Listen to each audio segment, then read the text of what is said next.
All right, today we're going to talk about closed guard armbar. Pretty basic but very important submission. So a couple of things just about the closed guard. So my legs are wrapped around Russell. To be able to get this armbar, I need to break down his posture. I cannot go for this armbar from here. When I break down his posture, I also want to use that as a time to bring my guard up on his body or to move out and away from him. So if I'm here, it's very hard to pull him down with just my legs. But if I can get a sleeve and a collar and start pulling him here, when I pull my knees into my chest, he'll go down. But he can sit back up from here. Unless, as he comes down, I come up a little bit. And now, it's much harder for him to sit up all the way.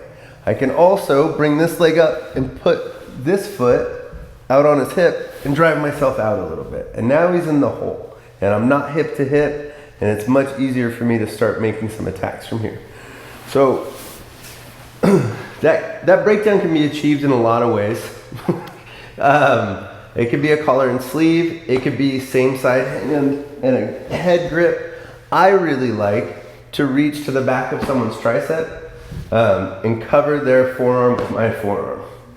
When I have this position, now I can reach up and grab this cross collar or the back of the neck, depending on whether it's gi or no gi.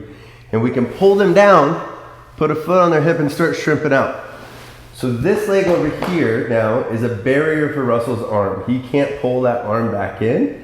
And this leg is a posture control. So if my foot stays down at his tailbone, he's able to sit back up. But if, as I grab up here, my foot goes across his back, now it's very hard for him to sit back up.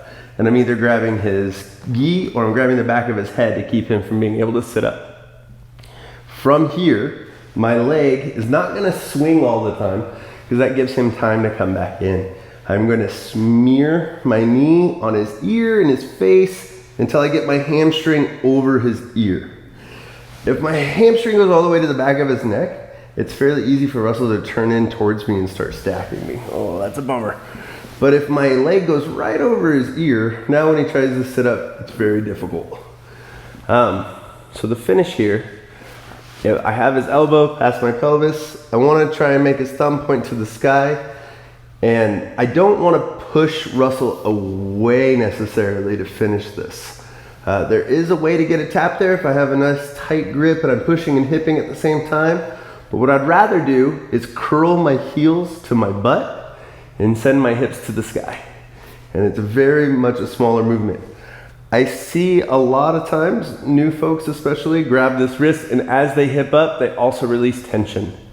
And I need to keep this pinky glued to my chest so that when I go up, there's tension in the arm already. So let's just show that kind of fluidly without talking about every piece. We're coming here, maybe we're trying to pull him into the guard, foot goes on the hip, I turn, leg over the head, hand to the wrist, heels to the butt, hips to the sky.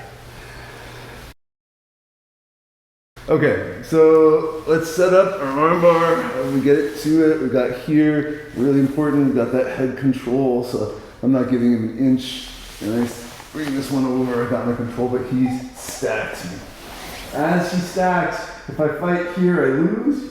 So I'm going to take my leg side arm and hook at his knee. And I'm going to spin underneath to draw this through. And now I have my arm bar here from belly down. At the counter. To